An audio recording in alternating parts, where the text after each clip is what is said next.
বন্ধুরা, কেক তৈরি করার পাত্র ছাড়া ঘরে থাকা স্টিলের বাটি দিয়ে যে এত সুন্দর কেক তৈরি হয় সেটা আপনারা না বানালে বুঝতেই পারবেন না।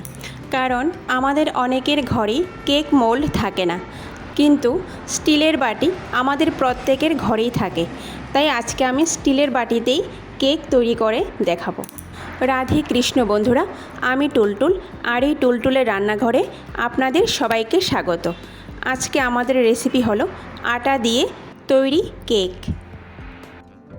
সবার প্রথম আমি এখানে একটা বাটি নিয়ে নেব, তারপর ছোট বাটির হাফ বাটি গুড় দিয়ে দেব। এতে হাফ কাপ পরিমাণ জল দিয়ে গুড়টাকে গলিয়ে নেব। গুড় বেশিক্ষণ জাল দিতে হবে না, বাস গুড়টা গলিয়ে নিলেই হবে। 1 থেকে 1.5 মিনিটের মধ্যেই গুড় গলে যাবে। তারপর গলানো গুড়টা যখন ঠান্ডা হয়ে যাবে তখন একটা ছাঁকনির সাহায্যে ছেঁকে মিক্সি জারে নিয়ে নেব। দেখুন গুড় থেকে কতটা ময়লা বেরিয়েছে। তারপর 2 চামচ টক দই দিয়ে দেব। টক দইয়ের জায়গায় আপনারা এখানে 1 চামচ লেবুর রস ব্যবহার করতে পারেন। 5 চামচ সাদা তেল দিয়ে দেব। 4টে এলাচ দিয়ে দেব। তারপর একসঙ্গে এটাকে মিহি করে পেস্ট করে নেব। বন্ধুরা, আপনারা এখানে গুড়ের পরিবর্তে চিনিও ব্যবহার করতে পারেন। এখন মিশ্রণটা একটা বাটিতে ঢেলে সাইডে রেখে দেব। বন্ধুরা, আমি এখানে একটা স্টিলের বাটি নিয়ে নিয়েছি, আর এই বাটিতেই আমি কেক তৈরি করব। তো সবার প্রথম বাটিতে একটু সাদা তেল দিয়ে দেব। তারপর তেলটা পুরো বাটিতে লাগিয়ে নেব। তারপর কিছু ময়দা দিয়ে ময়দাটাও পুরো বাটিতে এইভাবে লাগিয়ে নেব। তারপর এক্সট্রা যে ময়দাটা থাকবে সেটা সরিয়ে নেব।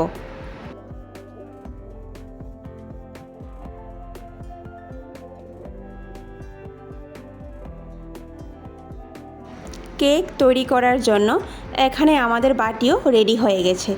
এখন বাটিটাকে একটা সাইডে রেখে দেব।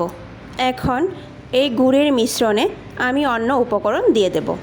সবার প্রথম আমি এখানে একটা চালনি নিয়ে নেব। তারপর আমি যেই বাটি দিয়ে গুড় নিয়েছিলাম সেই বাটি দিয়ে 1 বাটি আটা দিয়ে দেব। 2 চামচ সুজি দিয়ে দেব। সামান্য পরিমাণ লবণ দিয়ে দেব। 1 চামচ বেকিং পাউডার দিয়ে দেব। আর 1 চামচের 4 ভাগের 1 ভাগ বেকিং সোডা দিয়ে দেব। এখন সমস্ত উপকরণ চেলে নেব।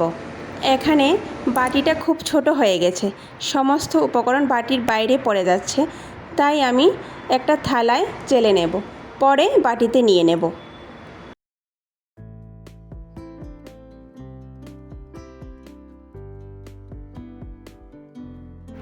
শুকনো উপকরণগুলি আমার চালা হয়ে গেছে, এখন বাটিতে নিয়ে নেব।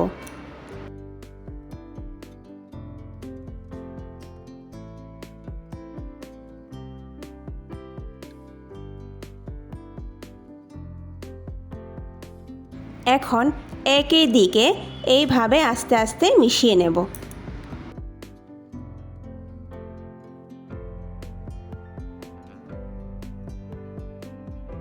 এখানে 1 বাটির থেকে একটু কম দুধ নিয়েছি। এখন অল্প অল্প করে দুধ দিয়ে মেশাতে থাকবো। একসঙ্গে অনেক দুধ দিয়ে মেশাবো না, কারণ দুধের পরিমাণ বেশি হলে আমাদের ব্যাটার পাতলা হয়ে যেতে পারে। আর এই কেকের ব্যাটারটা একটু ঘন হবে। দেখুন এইভাবে অল্প অল্প করে দুধ দিয়ে আমি মেশাতে থাকবো। আর একদম খুব বেশি মেশানোরও দরকার নেই। 2 থেকে 3 মিনিট সময় লাগবে এই ব্যাটারটা মিশিয়ে নিতে। বন্ধুরা, আপনারা দেখেই বুঝতে পারছেন ব্যাটারের ঘনত্বটা। এর থেকে আর বেশি পাতলা করব না। আমার এখানে 1 বাটি আটার জন্য হাফ বাটি দুধ লেগেছে। আর আমি আগে থেকেই চুলায় একটা প্যান বসিয়ে এতে 1 কাপ পরিমাণ লবণ দিয়ে 5 মিনিটের জন্য ঢেকে প্রিহিট করে নিয়েছিলাম। এখন যে পাত্রে আমি কেক তৈরি করব সে পাত্রে ব্যাটারটা ঢেলে নেব।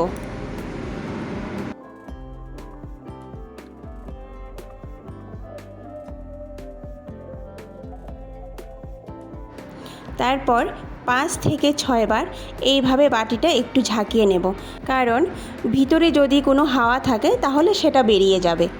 তারপর কিছু ড্রাই ফ্রুটস আমি কেটে রেখেছিলাম, সেগুলি উপরে ছড়িয়ে দেব। আপনারা আপনাদের পছন্দ মতো ড্রাই ফ্রুটস দিতে পারেন। এখন চুলায় বসিয়ে দেব। প্যানের ঢাকনা সরিয়ে একটা স্ট্যান্ড উল্টো করে বসিয়ে দেব। তারপর কেকের বাটিটা স্ট্যান্ডের উপর বসিয়ে দেব। তারপর একদম কম আঁচে 40 মিনিটের জন্য ঢেকে রাখব। ফিরে আসলাম 40 মিনিট পর। এখন একটা ছুরির সাহায্যে দেখে নেব। দেখুন, ছুরির মধ্যে ব্যাটার একটু লেগে আছে, এর মানে কেকটা আমাদের পুরোপুরি হয়নি। আরও 10 মিনিটের জন্য ঢেকে রাখব। ফিরে আসলাম আবারও 10 মিনিট পর। দেখুন, আমাদের কেকটা একদম পুরোপুরি হয়ে গেছে। এখন কেকটাকে একদম ঠান্ডা হতে দেব। ঠান্ডা হওয়ার পর একটা ছুরির সাহায্যে এইভাবে সাইড থেকে ছাড়িয়ে নেব। আমাদের এখানে কেকটা বেক হতে 50 মিনিট সময় লেগেছে।